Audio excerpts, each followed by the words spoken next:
EJ.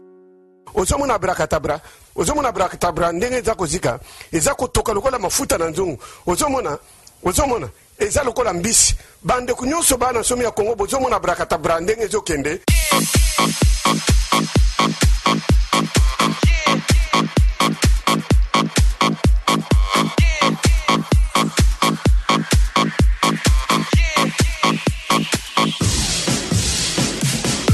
이 박사 김용민의 후돼지쇼 쇼쇼쇼.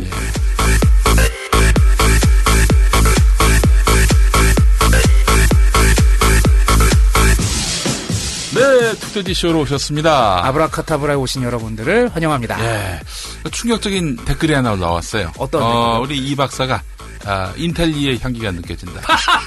좋은 얘기가 아니에요, 그 얘기는.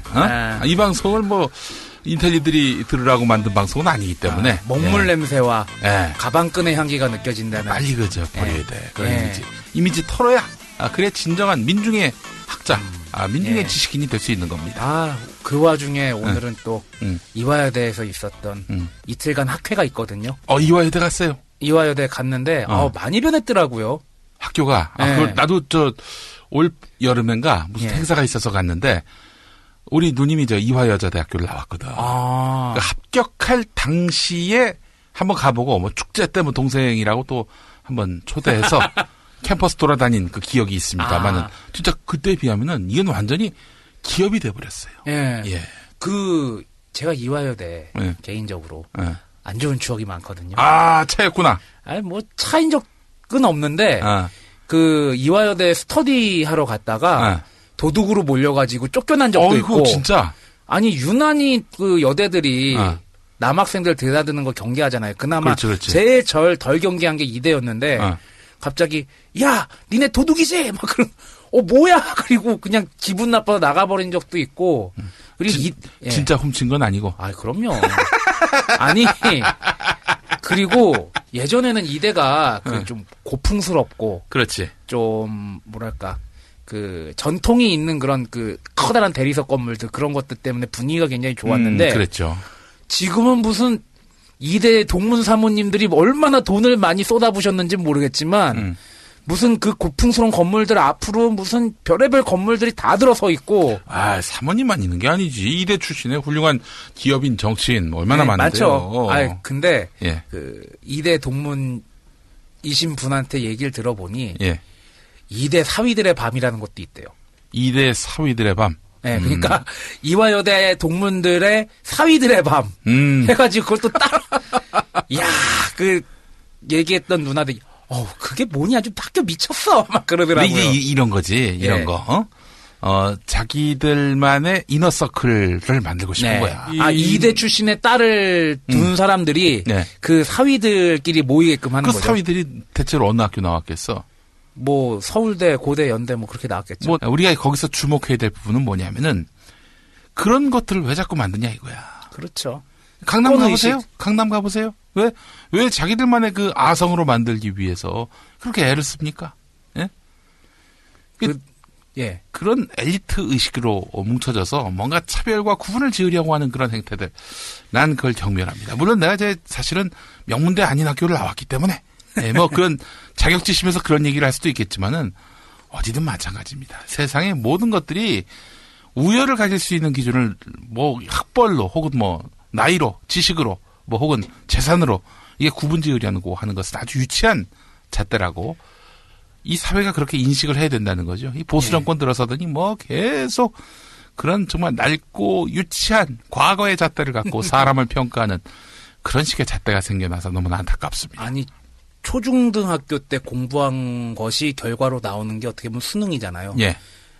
대학 입학 한 번으로 향후에 먹고 살 20년, 뭐 길면 30년, 뭐 짧으면 10년 그 정도의 먹거리들이 판단이 된다는 것 자체가 그런 걸로 판정하겠다는 것 자체가 좀 말이 안 되죠. 아니 근데 우리 내가 얘기하는 것보다도 우리 서울대 출신 이 박사가 이런 얘기하니까 더 무게가 실리네. 아니. 그러니까 댓글 중에 그런 댓글들이 있어요. 넌 니네 종교학과 미달이었니? 너 같은 새끼가 들어가게? 막 그런 글들이 있어요.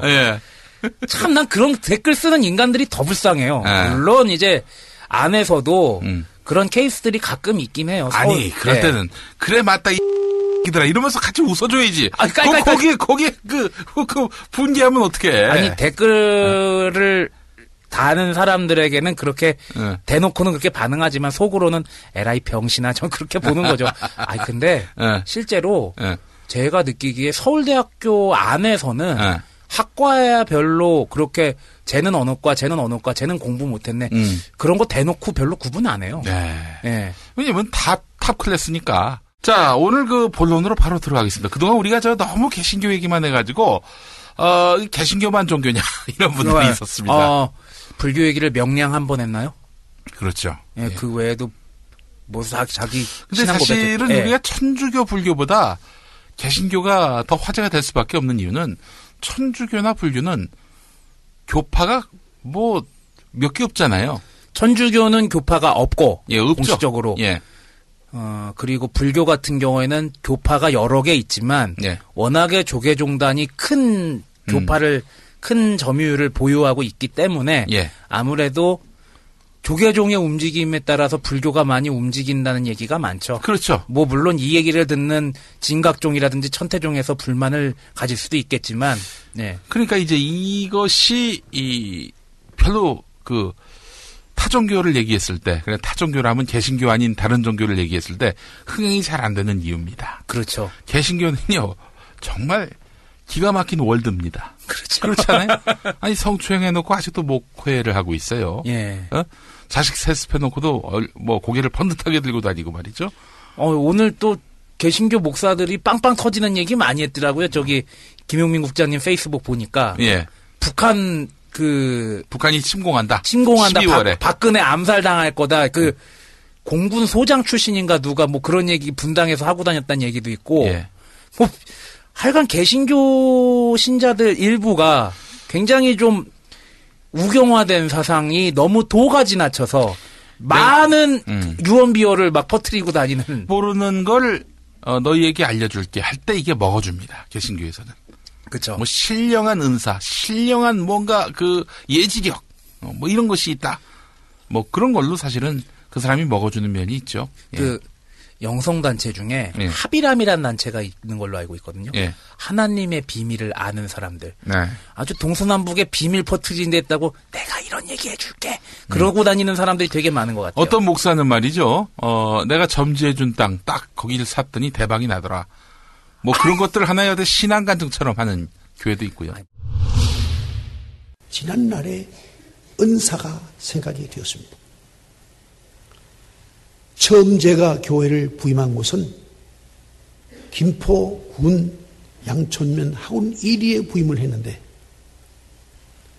그 당시 4년간 시무하고 떠나오는 마지막 설교 시간에 저도 모르게 여러분 교회를 꼭 지키십시오. 토지를 팔지 말고 꼭 가지고 계십시오. 하나님께서 틀림없이 큰 번영을 주실 거라고 마지막 설교를 하고 떠나왔습니다. 그때 제 설교를 듣고 교회를 지키고 그 학을 위해서 그냥 살았던 사람은 그곳이 인천시로 편입되어서 거기는 공단으로 변했고 그야말로 개수할 수 없는 정도의 보상이 각 가정마다 다 주어졌던 사건을 연상하게 되었습니다. 하루는 어떤 집사님이 저 서쪽 바다 성모리에 땅을 보러 가자 그래서 따라갔습니다. 허허벌판에서 기도하는데 환상이 보입니다.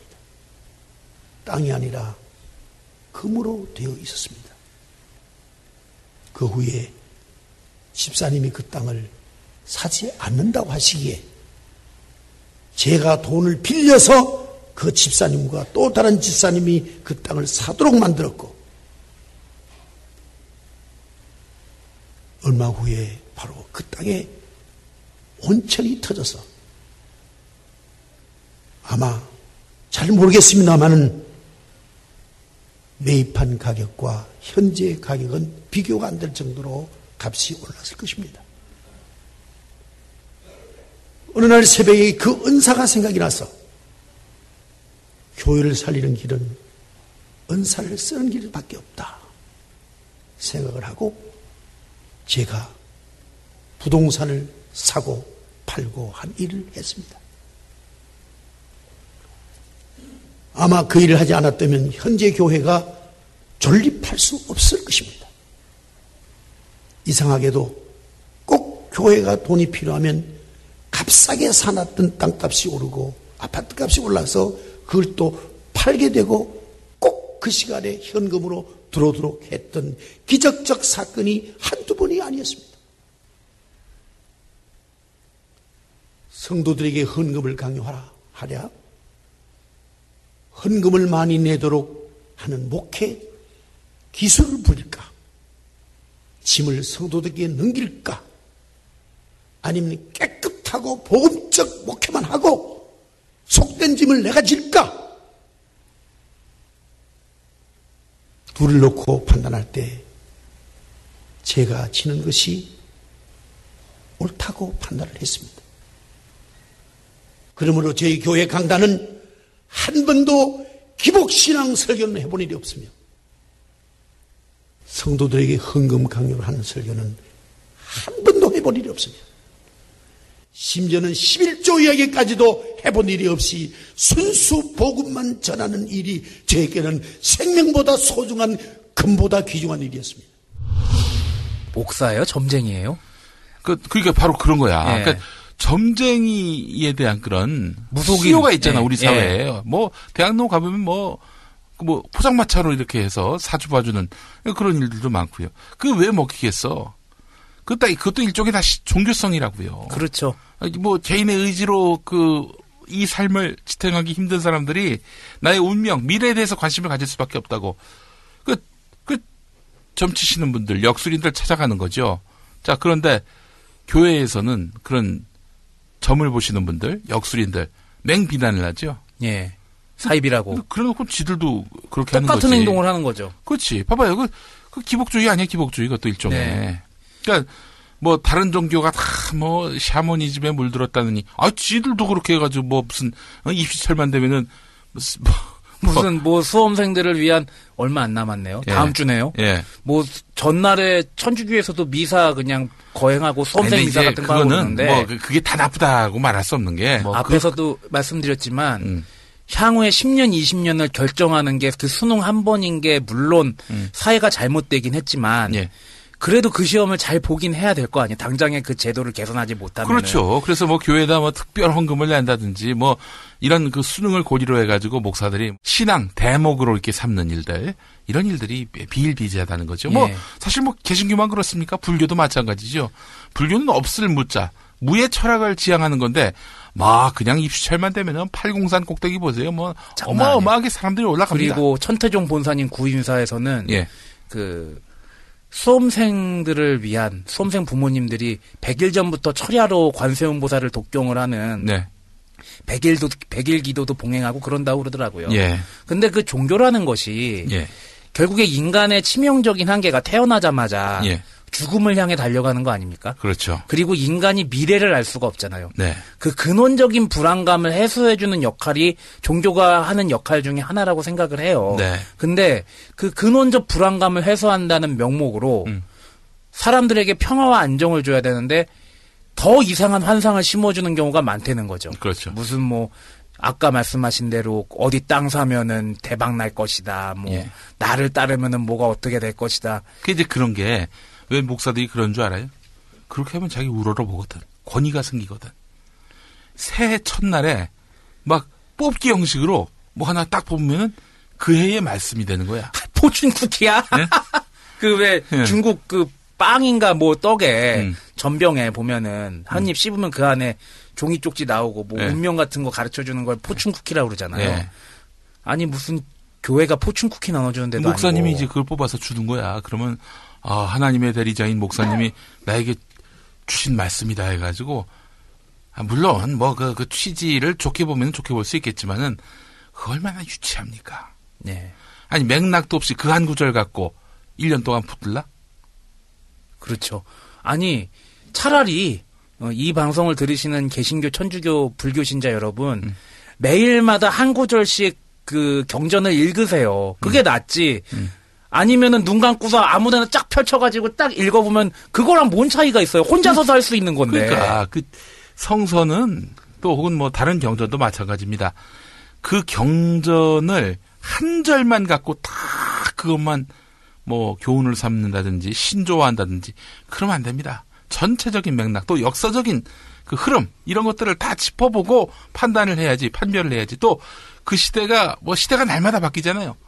그 시대 변화에 맞게 또 재해석하는 명민함도 갖춰야 됩니다. 사실은 그런 의미에서 보면은 뭐 뽑기식으로 이렇게 뭐 한 해의 말씀이다 해서 받는 거 주는 거 이거 하지 말아야 됩니다. 목사님도 그런 식으로 해가지고 저기 뭐야 성도들한테 권위 얻으려고 한다면은 그 꼼수 이제 그만하시고 특히 그 목사들이 그럼 뽑아오는 말씀들이라고 하는 게 남아 축복 위로 이런 거 아니겠어요? 사람이 축복만 받고 어떻게 사나? 뭐 잘못하면 경고도 받고 그래야지. 그렇죠. 성서의 의미는 그 시대에 그 확정된 것이 아니라 오늘에서 계속해서 새롭게 재해석이 될 수 있어야 된다고 전 보고요. 내 삶의 안에서 자신의 신앙이 어떻게 실제 생활의 원동력이 되는지를 파악을 해야죠. 뭐 구역 성서에 한 구절 나온 것 같고 뭐 이미 성서에서는 이걸 단죄했다, 이거를 부정했다 이렇게 하시는 분들 돼지고기 처먹지 말고 고기 먹지 말라잖아요. 예. 돼지고기 먹지 말고 그런 얘기 하시기 바라겠습니다. 알겠습니다. 꼭 돼지고기 먹는 놈들이 그런 얘기를 해요. 그렇죠. 예. 돼지고기 안 먹고 어떻게 살아?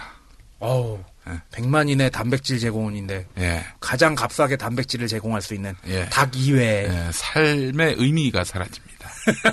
돼지고기 좀 드세요? 어우, 잘 먹죠. 아니 워낙에 저기 술을 안 드시니까 돼지고기 하면 또 안주 아닙니까? 예. 근데 안주거리로 돼지고기를 많이 먹지 어떻게 돼지고기를 직접 반찬으로 해서 먹는 경우는 별로 없으니까. 예수 믿으면 돼. 왜요? 예수 믿으면 예. 아주 그냥 밥이 답니다. 아주 달고 오묘한 밥이에요. 아유, 예. 이렇게 전도를 하시나. 예. 우리 이제 김장환 목사님, 네. 극동방송 예. 회장이시고, 친미, 극우 사상을 갖고 계신 분이시죠. 이분의 일화가 생각이 납니다. 이분이 자랑처럼 하고 다닌 얘기예요. 90년대 초에 종교방송이 많이 생깁니다. 평화방송, 불교방송. 기존에 CBS도 있었고요. 네. 그러니까 개신교, 가톨릭, 불교계 모두 다 종교 라디오 방송을 이제 보유하게 됐습니다. 그때 원음 방송도 생겼고요. 원음 방송은 이제 YS 말기 때 이제 생긴 거고요. 예. 하여간 그래서 이제 불교 방송 이사장인가 사장인가가 우리 김장환 목사님한테 그랬다는 거예요. 목사님, 우리 종교방송 협의회 만드시죠. 이렇게 제안을 했더니 예. 우리 김장환 목사님이 뭐라고 한지 아세요? 당신 예수나 믿어. 근데 우리 목사님은 아주 자랑스럽게 얘기하고 다니시는데 그 당시에 불교방송의 그 책임자 되신 분이 썩소를 날리면서 그랬다는 거예요. 알겠습니다. 야, 나는 그분이 멋있더라고. 누군지 예. 모르겠지만은 알겠습니다 했던 사장, 그분. 이사장. 예. 참 동업자 정신이 전혀 없네.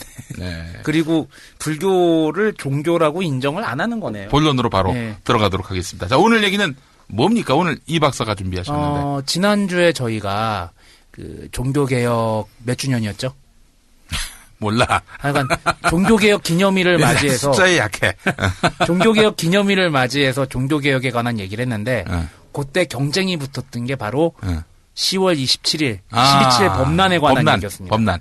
이 12.7 범난의 그 정의부터 말씀을 드리면은 아마 불교를 믿지 않으시는 분들이나 현대사에 관심이 없으신 분들은 잘 모를 텐데 요게 우리 뻐꺼형 두한이 형이 쿠데타 이후에 정권을 잡고 1980년 10월 계엄사령부의 합수부 합동수사단이 불교계를 정화하겠다는 명분으로 대한불교 조계종의 승려와 불교 관련자들을 강제로 연행 수사하고 포고령 위반 수배자와 불순분자를 검거한다는 구실로 군경 합동으로 전국의 사찰과 암자들을 싹 다 뒤진 사건을 말합니다. 그래요? 아니 어떻게 권력이 종교를 상대로 그렇게 무자비하게 왜 그랬던 겁니까? 무슨 명분 자체는 마치 이게 박근혜 정부가 그 구원파를 대하는 듯한 모습입니다. 예, 약간 그런 것도 있죠. 예. 그러니까 명분 자체는 그거였어요. 불교계가 너무 썩었다. 불교계를 정화할 필요가 있다. 예전에 저희 방송에서도 한번 얘기했지만 그 불교계 자체가 중앙승가대학이나 뭐 동국대 그런 시스템이 생기기 전에는 그런 시스템이 있었어도 네. 머리 빡빡 깎고 들어가면은 그냥 승복 입고 다니면 그냥 승려가 됐던 시대잖아요. 그러니까 네.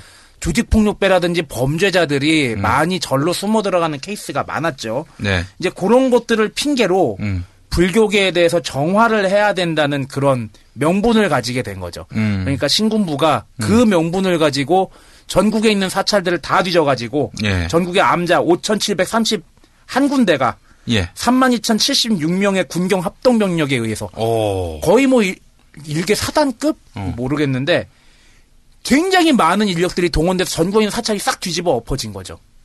아니 근데 그 놀라운 사실은 그런 전두환이 퇴임하고 나서 백담사 들어가가지고 거기서 은신했단 말이죠. 사실상. 네.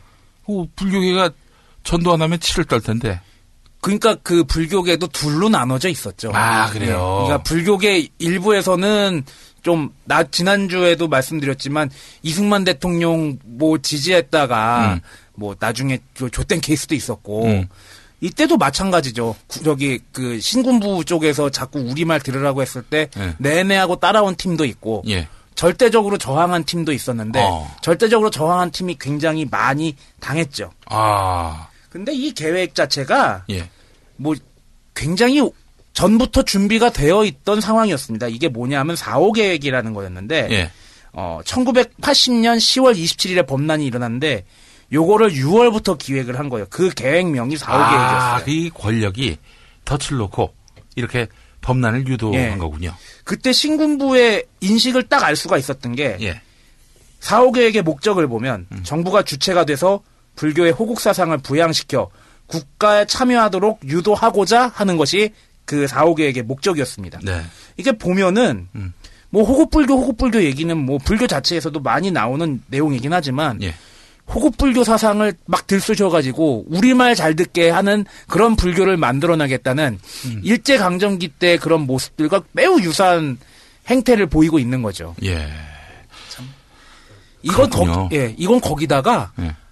우리나라가 늘 얘기하지만 헌법상의 종교의 자유가 있고 예. 정치와 종교가 분리가 돼 있는 나라 아닙니까? 네. 이거를 완전히 와해시켜버린 거죠. 함부로 종교계나 종교시설물에 경찰이나 군인병력들이 발을 들일 수가 없잖아요. 네. 그리고 성직자들은 함부로 잡아갈 수도 없고. 예. 근데 별일도 없었던 불교계에다가 이런 식으로 자기네들 말 듣게 한다고 군경 병력들을 투입한 거죠. 아니 근데 궁금한 게 전두환이가 그때는 6월부터 준비가 됐다면은 그때는 전두환이가 대통령이 아니고 국보위 상임의장일 때였는데 전두환이가 뭐 때문에 불교에 대해서 이거 손봐야 되겠구나 이렇게 마음을 먹었던 건가요? 일단은 네. 자기네들도 쿠데타로 집권을 했는데 네. 지지를 받아야 될 거 아닙니까? 네, 국민들에게. 그 박정희 같은 경우에는 쿠데타로 집권한 다음에 육사생도들 시켜가지고 예. 또 육사생도들 중에 일부 좀 박정희 쪽에 붙어야겠다고 한 사람이 그게 전두환이야. 그게 전두환이었죠. 가도행진한 거 아닙니까? 그렇지. 그런 식으로 자기네들이 일단 5.18 광주민주화운동 강제로 진압하고 예. 이전에 12.12 쿠데타로 자기네들이 집권했는데 누군가가 지지 세력이 있어야 되잖아요. 자기네들 예. 쪽으로 좀 끌어들여야겠다는 명분도 굉장히 강했을 것 같아요. 예. 예. 근데 그런데 왜 하필 불교냐 이거지? 솔직히 얘기해서 권력에 들이받은 거는 개신교가 더 심했죠. 70년대만 하더라도 산업선교니 해가지고 또 그 유신체제 반대하는 데 있어서 NCCK 계열의 그 목사들이 굉장히 조직적으로 움직였단 말이죠. 예. 손보려 했다면 개신교부터 손을 봐야 마땅할 텐데. 개신교야 이미 굉장히 많이 손을 봐놓은 상태였고 그 이전부터 박정희 때부터 워낙에 그 도시산업선교회나 그런 쪽은 탄압을 많이 받았었잖아요. 그렇지. 그때 뭐 버러우 탔었지. 거기다가 그네들이 열심히 활동하긴 했지만 개신교 전체 교파에선 일부잖아요. 그렇죠. 그리고 뭐 소수고 또 한경직이나 조용기 이런 사람들이 또 화끈하게 자기를 밀어주니 뭐 굳이 개신교 건드릴 필요가 있겠나 이런 생각도 들고 또 개신교 자칫 잘못 건드리면은 이 또 개신교가 또 미국하고 연결돼 있잖아요.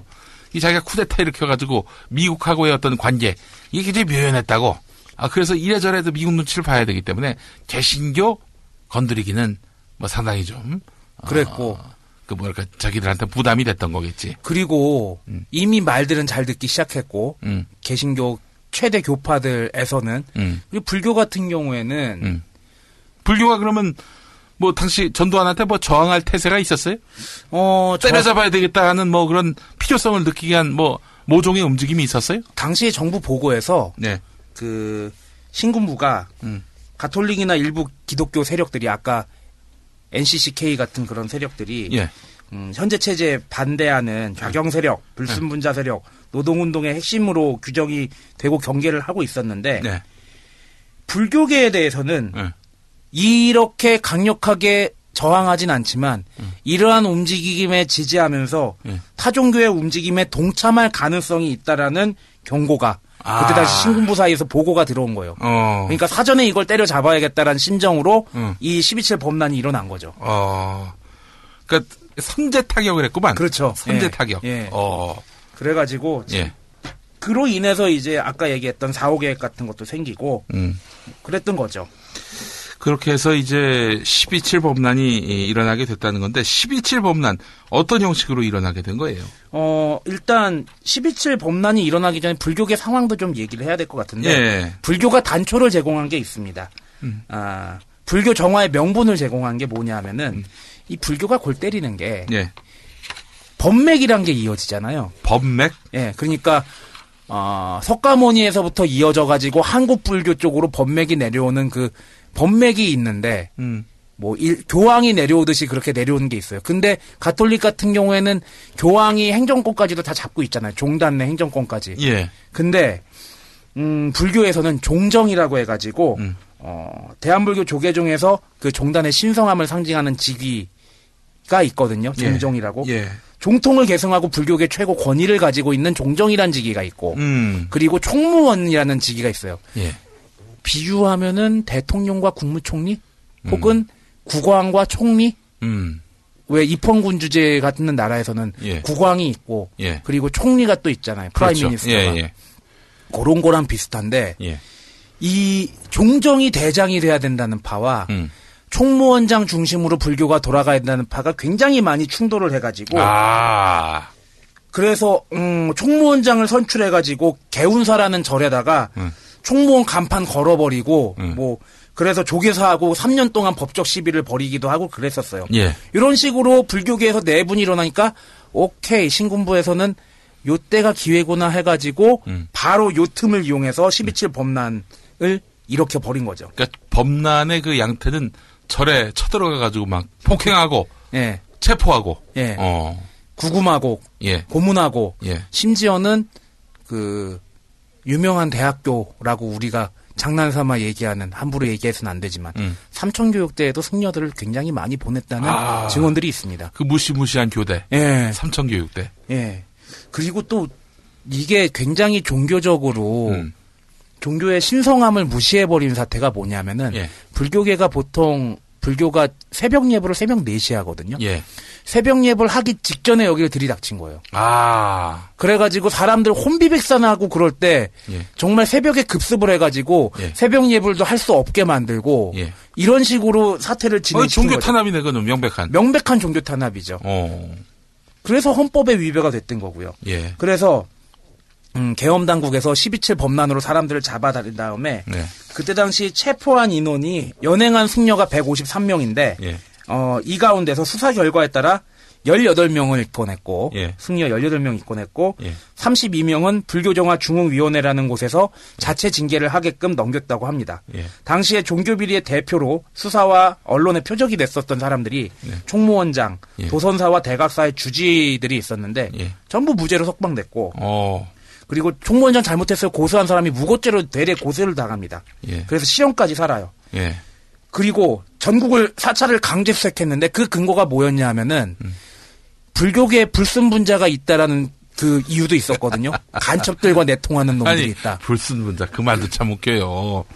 불순하다는 게 뭡니까? 순수해야 된다는 거 아니야? 그렇죠. 그 순수하다는 의미는 또 뭐야?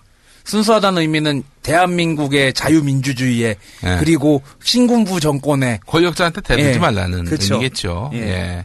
그래서 불순분자들 잡는다고 검거를 하려고 들어갔는데 효과가 뭐 또 없었던 거죠 진짜. 그리고 그 과정에서 굉장히 무리한 수사들이 많이 진행이 됐다고 합니다. 혹시 그 승려들 잡아가 놓고 고문하기도 했나요? 그럼요. 어떤 고문이 있었는지는 모르겠어요. 당시에 예. 원행이라는 스님이 예.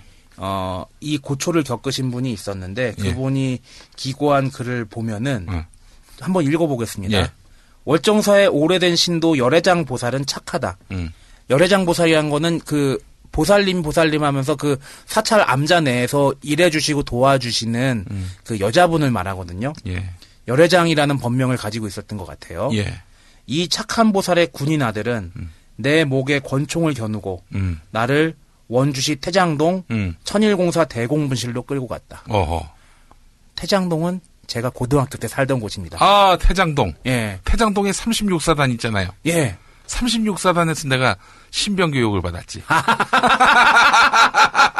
거기에 일군사령부 있고. 구본승도 비슷한 시기 받았어요. 아, 그래요? 예. 육방이셨나요? 육방이 아니라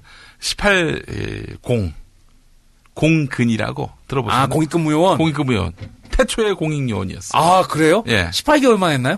18개월 했지. 근데 이게 보니까 공익근무요원이 훈련소가 이제 1개월 아니에요. 예. 1개월 기간 동안 만에 군복무를 쳐줘. 그러니까 난 이병 달자마자 제대한 셈이에요. 그렇죠. 예. 예. 그래서 이등병 계급장 달고 예비군 훈련가 그러지 않아요? 깨끗하게 달고 하나? 근데 그렇게 할 수가 없습니다. 왜냐? 군복도 다 회수해 갔어요. 그래서 제가 예비군 훈련 받을 때는요, 용산 가가지고 군복을 맞췄는데, 기왕이면 카투사로 해달라고 해서.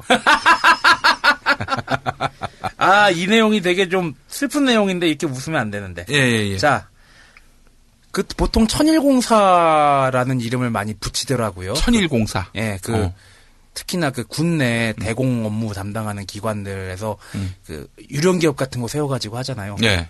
국정원에서 하는 또 기업 이름이 따로 있다고 얘기를 들었는데, 네. 컴컴한 대공부실 벽안에서 쇠파이프를 휘두르며 날아오는 고함 소리. 야, 이 중놈아, 군복으로 빨리 갈아입어. 승복을 벗기고 군복을 갈아입힌다. 그 당시에 범죄자들을 그런 식으로 대우를 했잖아요. 예. 아니, 승복은 자신의 어떤 종교뿐만 아니라, 이거 자기 완전 정체성 아닙니까? 예. 그 정체성을 부정하라는 얘기 아니야. 그렇죠. 정체성 부정하고, 예. 그리고 종교인으로서의 신성함마저 부정을 해버리는 거죠. 예. 계속 읽어보겠습니다. 여기저기서 퍽퍽 내려치는 소리와 고통의 비명 끊이질 않았고, 인정사정 볼 것 없이 쇠몽둥이 돌이 깨질, 시멘트 바닥에 낭자하는 피와 울부짖음, 물구나무 세워 콧구멍을 막고 고춧가루와 양동이 물 한 바가지를 퍼붓기, 이름하여 고춧가루 물고문. 혼절을 했다가도 쓰러지면은 냅다 끼얹은 찬물 세례도 정신이 드는가 싶으면 다시 이렇게 책상 앞에 앉히고 다그쳤다. 예. 월정사에서 10년 동안 재무소임을 받잖아. 비밀 자금 어디에 숨겨놨으며 비밀 아파트 여자는 어디에 숨겨놓았는지 빨리 적어. 무엇 때문에 중이 되었는지, 북한 간첩과는 몇 번 만났는지 실토해. 중이 된 후에 자세한 행적을 하나도 빠짐없이 적으라고. 알았어? 야, 이 중놈아, 그 큰 절에서 재물을 10년이나 받는데 숨겨둔 재산이 하나도 없다는 게 말이 돼? 누굴 바보로 하나, 이 새끼가. 정말 그렇게 오직 월정사 복원에만 노력하고 비리와 부정축제가 없었어? 이런 식으로 신문을 했다고 합니다. 부서진 발목과 부러지고 흔들리는 치아와 퉁퉁 부은 얼굴로 원주 청일공사 보안부대를 나설 때 공금이나 사금이나 통장을 모두 압수당했으니 절살림을 어찌 꾸려야 할지 막막했다. 무엇을 위하여 산승이 되었으며 어떤 인연으로 오늘 이 치욕을 당하는 것인가. 1980년 10월 27일 불교 법난은 삼천교육대 사건으로 많은 스님이 통증으로 열반하셨고 또 많은 분이 휠체어나 지팡이를 의지하여 수행하고 있다. 어느 스님이 연합뉴스에다 기고한 글인데 네. 당시의 참상을 알 수가 있는 거죠. 그래서 어떻게 이분들 그래서 지금 법적으로 뭐 명예회복과 함께 배상 받으셨는지 그게 진행이 될래다가 네. 굉장히 많은 난관에 부딪히고 아직까지도 계속해서 ING 상태인 걸로 알고 있습니다. 아니 언제 벌어진 일인데 아직도 ING야? 이 30년이 지났는데. 광주민주화 운동은 뭐 제대로 명예회복되고 있습니까? 그래도 뭐 법도 만들고 또 그 광주 민주화 운동으로 이렇게 의미가 격상이 됐잖아요. 근데 그거는 뭐 기본적인 개인에 대한 배상조차도 이루어지지 않았다는 얘기예요? 일부 보상이 이루어진 게 노무현 정권 때 처음으로 얘기가 나왔고 예. 여기에 대한 얘기들을 굉장히 많은 기간 동안 노력을 해서 했다고 그래요. 근데 아이고. 이 얘기를 보면은 네. 당시에 예. 신군부 같은 경우에는 아까도 말씀드렸지만 인식 자체가 불교계는 정화해야 되고 우리말 잘 듣게 만들어야 된다는 인식을 가지고 있었는데 계속해서 사람들이 노력을 했죠. 12.7 법난 이후에 진상을 밝히고자 하는 노력들을 곳곳에서 했습니다.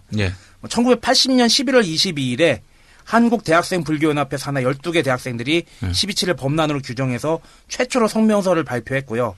그리고 불교계도 1984년에 종언을 개정해가지고 당시 피해를 입어서 불교계에서 쫓겨난 승려들을 특별히 사면해서 다시 승려로 받아주는 어이구야. 불교계 내부에서 활동이고 국가적으로는 아직까지 보상이 안 된 거죠. 1984년이니까요.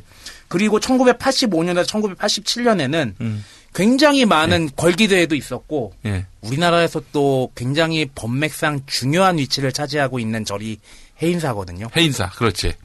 해인사 전국 승려대회가 열린 다음에 해인사에서부터 승려들이 올라오는 서울로 올라와서 항의 시위를 하는 귀경투쟁도 한번 한 적이 있고 어이고. 봉은사에서 가두 시위를 한 적도 있고 아니 그 전두환이가 가만두나 그걸?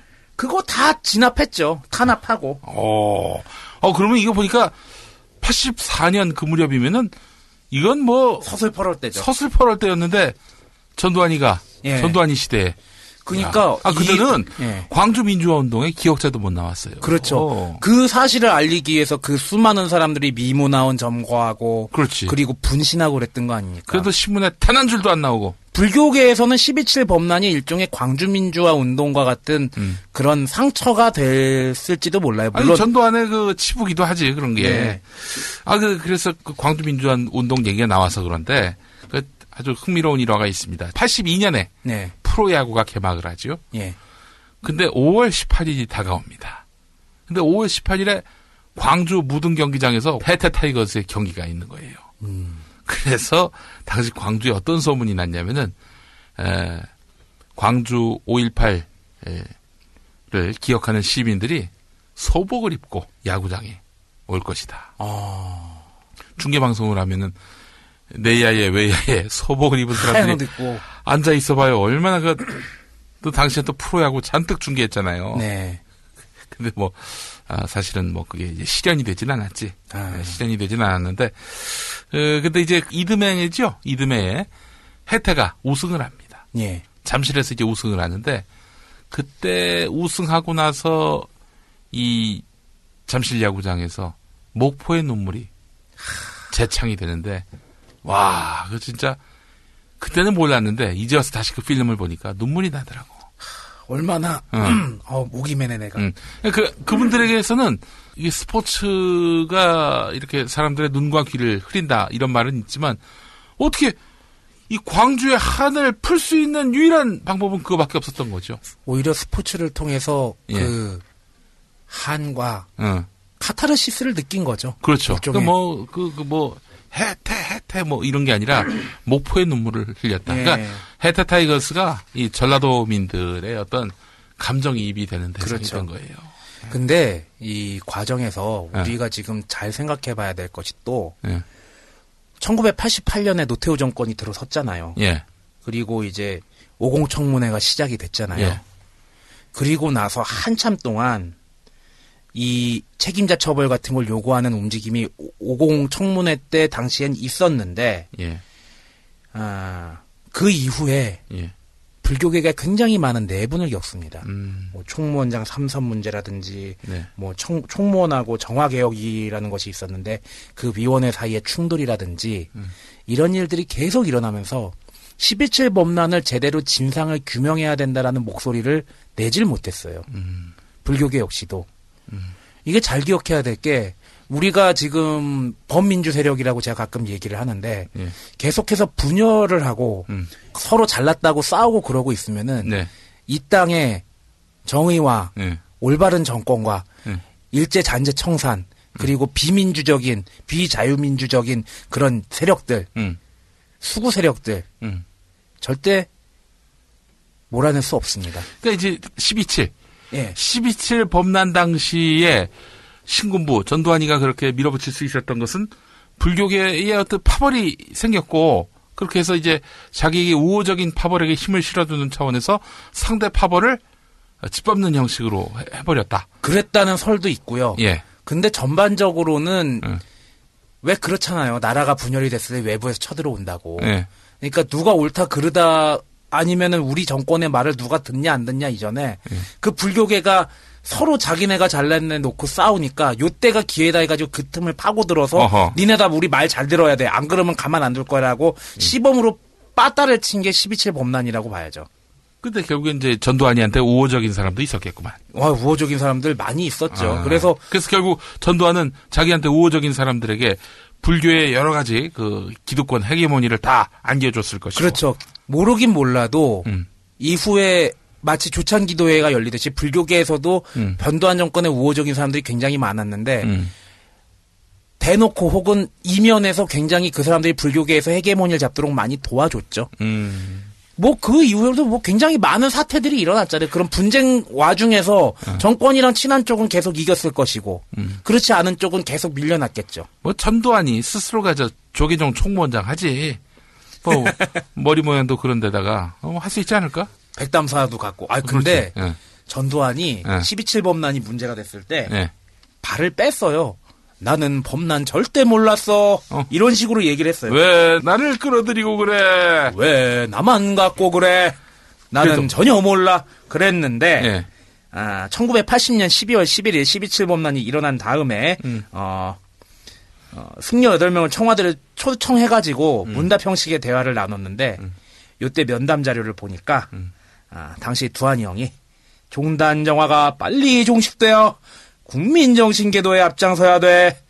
절은 수행하는 곳인데 어떻게 깡패들이 있을 수가 있어. 그러니까 결국 이제 그 불교계를 정화한다는 거는 불교계 안에 이 불순 깡패들이 있다. 깡패. 그리고 아까 그 원행 스님의 회고에서도 나왔지만 간첩들이랑 놀아난다.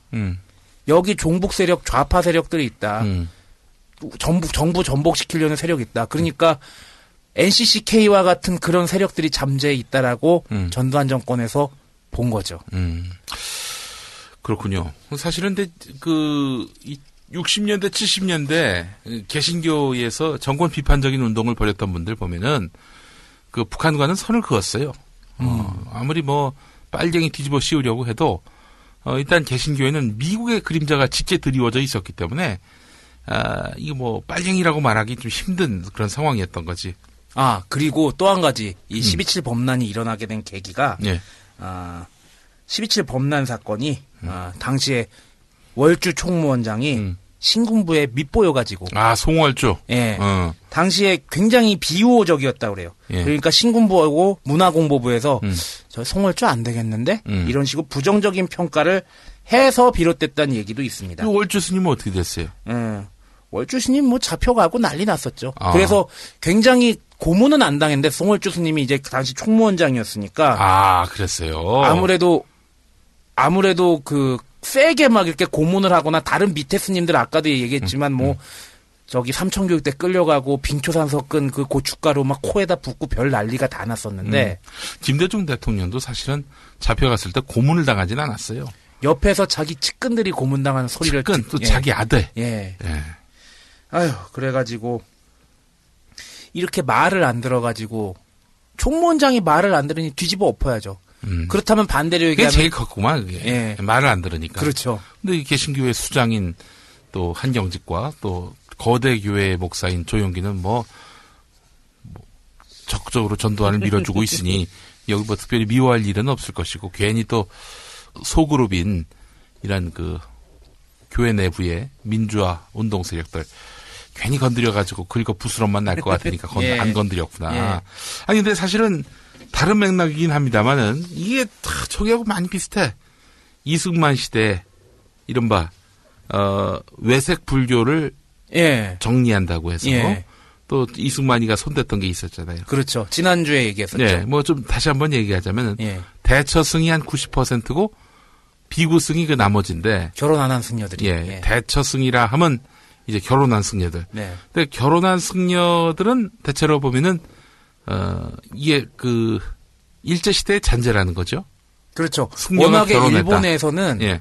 승려들이 결혼하는 사람들이 많았고 예. 승려라는 것이 성직자라기보다는 예. 일종의 직업 군 중에 하나로서 자리를 잡은 경우도 예. 종파별로는 있었다고 해요. 아, 그래요? 예. 아, 그러한 문화들이 우리나라에 들어와서 또 일본 조선 총독부가 당시 식민지 조선을 얼마나 자기 그 외색으로 바꾸려고 노력을 많이 했습니까? 그러다 네. 보니까 불교 처음에 그 강화도에서 운요가 와가지고 운요 사건이 일어났을 때도 처음으로 조선 정부에다가 식민지화를 가속시키기 위해서 노력을 했던 게 네. 불교계랑 친해지는 거였거든요. 네. 불교계 뽑아가지고 뭐 일본에 지찰도 보내주고 왜냐하면 일본에도 불교가 있으니까 네. 굉장히 가까워질 수가 있었죠. 예. 그래서 이제 1954년에 이승만이 유시를 내려서 8번 내렸죠. 대처승 가라 뭐 이렇게 예. 나온 거 아닙니까? 예. 예. 그래가지고 결국에는 역시 이승만 말을 잘 듣는 사람들은 살아났고 이승만 말을 안 듣던 사람들은 굉장히 고생을 많이 했었죠. 예. 예. 그래서 이제 그 당시 극소수에 불과했던 그 비구승들이 이승만이 계속 유시를 8번이나 날려주면서 점점 힘을 얻어가죠. 예. 근데 뭐 너무나 극소수다 보니까 힘을 받지 못해요. 그렇죠. 그때마다 이 비구승들이 이승만 찾아가가지고 우리 좀 도와달라고. 알랑방구 끼고 말이죠. 그랬습니다. 그래서 뭐 이렇게 해서 이승만의 도움을 받아가지고 결국에는 이 비구들이 너무나 감사한 나머지 경무대를 그 당시 청와대였죠. 네. 1956년에 방문해서 대통령 선거 또 나가시라. 그리고 3.15 부정선거 당시에도 이런 조계 종단이 동원됐다는 역사적 기록이 있습니다. 예. 근데 이런 식으로 범란이라든지 이런 게 한번 일어나면은 예. 굉장히 대내외적으로 타격을 많이 입거든요. 뭐 당연한 얘기겠지만 예. 뭐 비유하자면 광주 민주화 운동 이후에 뭐 그 전부터 계속 유지가 됐지만 전라도 새끼들은 안 된다. 빨갱이 동네다. 예. 그런 이미지 굉장히 많았잖아요. 그 뭐 이런 거죠. 전라도 사람에 대한 그런 이미지가 예. 뒤통수 잘 친다. 예. 근데 뒤통수 친 놈들 한번 치자고. 국가를 상대로 뒤통수 친 놈들, 쿠데타 일으킨 놈들이 호남 출신이 있나? 근데 그네들에 대해서는 예. 뒤통수 쳤다고 생각을 안 하는 사람들이 결단을 했다고 예. 실화를 떠는 거지. 그런 사람들이 전라도 사람들이 뒤통수 쳤다고 얘기하는 거죠. 그렇죠. 그 뭐 전에도 이런 얘기 했는지 모르겠지만은 호남을 그런 식으로 호남 자체를 음흉하고 교활한 그런 족속으로 몰아넣는 놈들이 있잖아요. 일베 같은 놈들이 대표적인데 전통적으로 그런 게 있다고 합니다. 거기에 호남이 대표적인 곡창지대 아닙니까? 곡창지대에 그렇죠. 있는 것들을 수탈해야 될 거 아니야. 네. 역대 그 권력자들, 특히 침략자들. 이거를 어떻게든 침탈해, 이걸 쓸어 가져가려면은 명분이 있어야 되는데, 예. 명분을 만드는 과정에서 호남 사람들을 나쁜 놈들, 나쁜 년들, 이렇게 낙인을 박는 그렇죠. 거죠. 예. 이유도 없이. 예. 그냥 뒤통수 친다. 그런 터무니없는 그런 낭설을 갖고 그 사람들을 매도하는 거 아닙니까? 아니, 솔직히 얘기해서 나라 어려울 때 앞장서서, 이렇게 싸웠던 사람들, 그 호남의 기록들이 아주 족적이 뚜렷합니다. 대표적으로 이순신 장군. 전라자수영이었고. 이 전라도민들이 했던, 만약에 전라도가 없었으면은 다 먹혔어. 그렇죠. 근데 저는 그 당시의 상황을 보면서 이제 느끼는 건데, 저는 2012년 대선 결과를 보면서, 호남 빼놓고는 다 빨간색 아닙니까? 그렇죠. 서울하고 호남 빼놓고. 호남을 보면서 마음이 뭉클해지는 거야. 이게 마치 이순신 장군 시대에 호남만이 우리의 영토였던 그 시대를 막 떠올리게 만들더라고요. 그렇죠. 예. 의병 같은 경우에도 경상도 쪽에는 홍의 장군 곽재우가 있었지만, 네. 전라도 쪽에 고경명, 김천일 뭐 굉장히 유명한 의병장들이 많았던 걸로 알고 있어요. 또 구원말식이라고 불리죠. 일제가 이제 거의 한반도의 패권을 차지할 직전에 무렵에 동학 농민운동이 일어나가지고 그렇죠. 끝까지 일제하고 맞붙어 싸웠던 민간 차원의 저항이 동학 아닙니까, 동학? 이 동학이 어디서 시작됐어요? 그 12.7 범란 얘기를 하다가 이제 광주민주화운동 얘기 나오고 그랬는데 12.7 범란 일어나고 끝나자마자 이제 정부에서는 난리가 나지 않았습니까? 갑자기 전국에 새벽 4시에 막 3만 명이 넘는 군경들이 쳐들어와서 막 스님들 연행해가지고 뭐 나중에 보니까 스님들이 기어 나오고 막 정신 반쯤 빠져가지고 나오고 그런 사태가 일어나니까 정부에서 주도해가지고 대대적으로 불교 정화 운동에 대해서 불교계가 이렇게 문제가 있으니까 우리가 이렇게 정화를 했다라고 얘기를 합니다.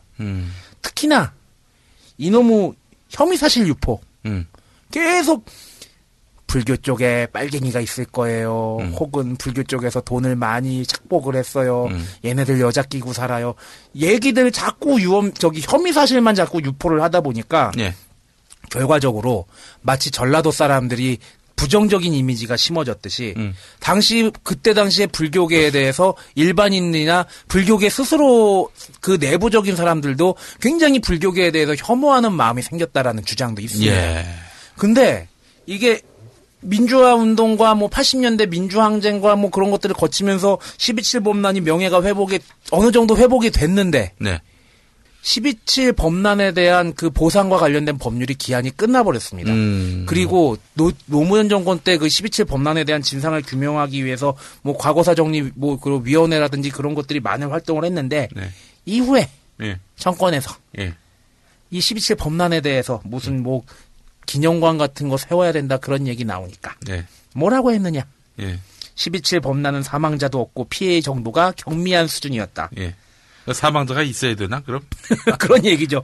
범란을 기록으로 남기는 건 군경의 위상과 사기에 악영향을 미친다. 이거 보니까 내가 뭐 불교에 대해서 잘 몰랐지만은 종교 권력으로서 불교의 권력은 이 정치 권력에게 참 취약하구나 이런 생각이 들었습니다. 나름 그리고 국가로부터 문화재들을 가지고 있고 그러다 보니까 국가의 지원도 좀 받는 부분이 있고 그렇다 보니 약한 고리가 있군요. 약한 고리가 있을 수밖에 없죠. 천주교 같은 경우에는 이 로마 교황청이 그 본부 아닙니까? 그렇죠. 그러니까 이게 또 한국 개신교계 지도자들 건드린다고 자칫 잘못 건드리면 낭패를 당할 가능성이 있기 때문에 이 천주교는 컨트롤이 잘 안 되고 그러니까 천주교가 사실은 이 온갖 시국 국면에서 자유롭게 목소리를 낼 수 있는 거예요. 늘 얘기하지만 신부들은 처가 없고 수녀들은 남편이 없고 그리고 신부나 수녀나 자식이 없잖아요. 잃을 게 없죠. 이 세상에. 우리 스님들 보면은 또 결혼하신 분들도 많이 계시고 게다가 또 이 정치 권력이 이 불교의 뭐 조계종 총무원장 인사에 마구잡이로 개입할 수 있고 난 놀란 게요. 2008년에 그때 8.27 대회인가요? 그 광화문에서 그 더운 날에 스님들이 모여가지고 이렇게 이 MB 정권의 개신교 편향 이걸 문제 삼는 그런 굉장히 크게 항의했죠. 대법회를 했는데 그리고 나서 자승이 총무원장을 하더라고. 자승이 누굽니까? MB하고 가까운 사람 아니에요. 지금도 총무원장하고 있죠. 그래서 뭐 이런 경우가 다 있나 봤는데 이게 보니까 다 이게 불교 권력은 참 컨트롤하기 쉬운 권력이구나. 그렇죠. 라는 인식을 지금 정치 권력이 갖고 있는 것이 아닌지. 그런 생각이 들고요. 그리고 이 노무현 정권 이후에 뭐 기념관과 관련된 얘기들 같은 경우에도 특정 종교를 지원하는 이유로 기념관 지어주거나 뭐 기념행사 같은 거 명예회복을 위한 기념행사 같은 거 곤란하다.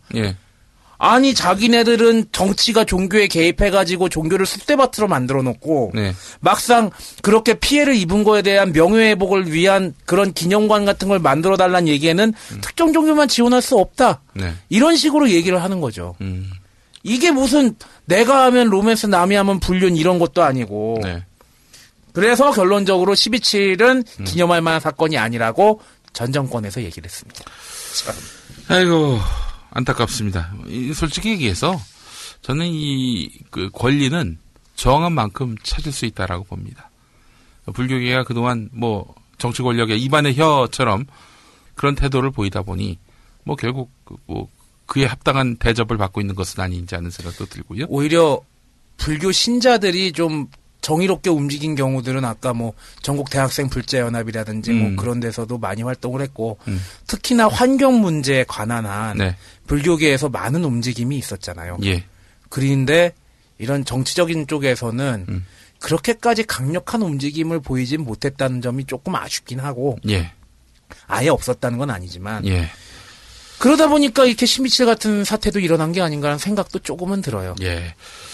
앞으로 이 종교가 권력하고 팽팽한 긴장감을 갖고 협력할 땐 협력해야 되겠지만은 또 정치 권력이 늘 그렇게 항상 옳고 또 바를 수는 없거든요.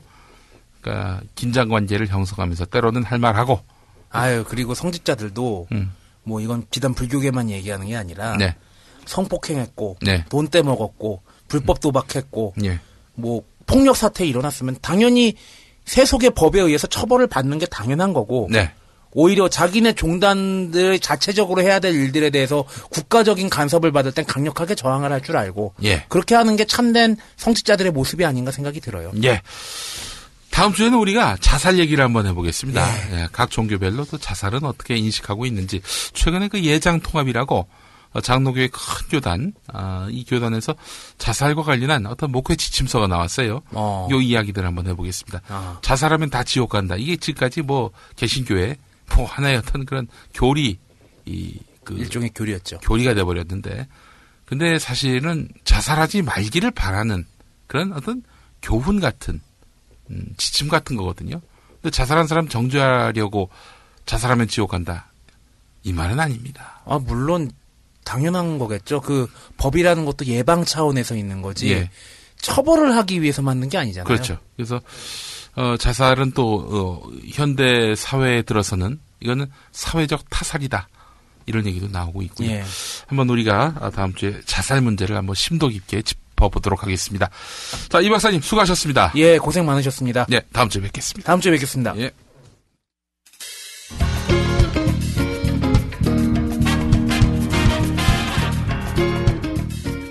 토돼지쇼 EJ 생활역사 협동조합과 미디어 협동조합이 함께 만드는 본격 종교 교양 프로그램입니다.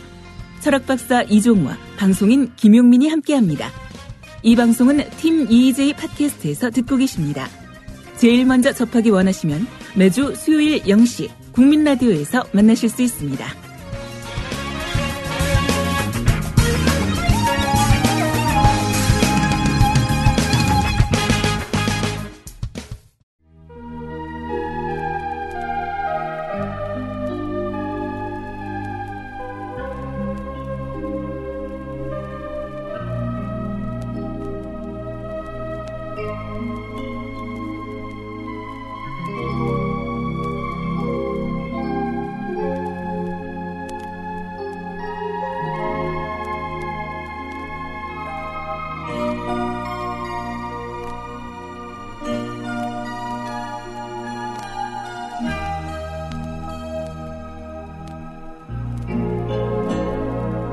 이제는 눈 떠야 할 때 깊은 잠에서 깨어야 할 때 손에 손 꼭 붙잡고 이제는 일어서야 할 때 미친 바람 무릎 꿇기까지 울음 울며 거꾸로 치기까지 5월과 4월을 넘어서 이제는 일어서야 할 때 빈 등잔에 기름을 채우고 넘어진 촛대를 세우고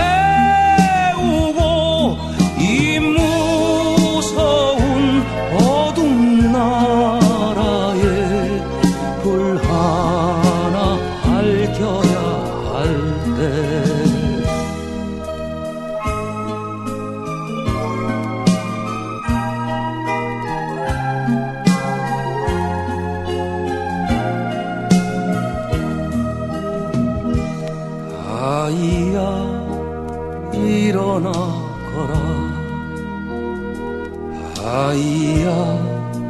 눈을 뜨거라.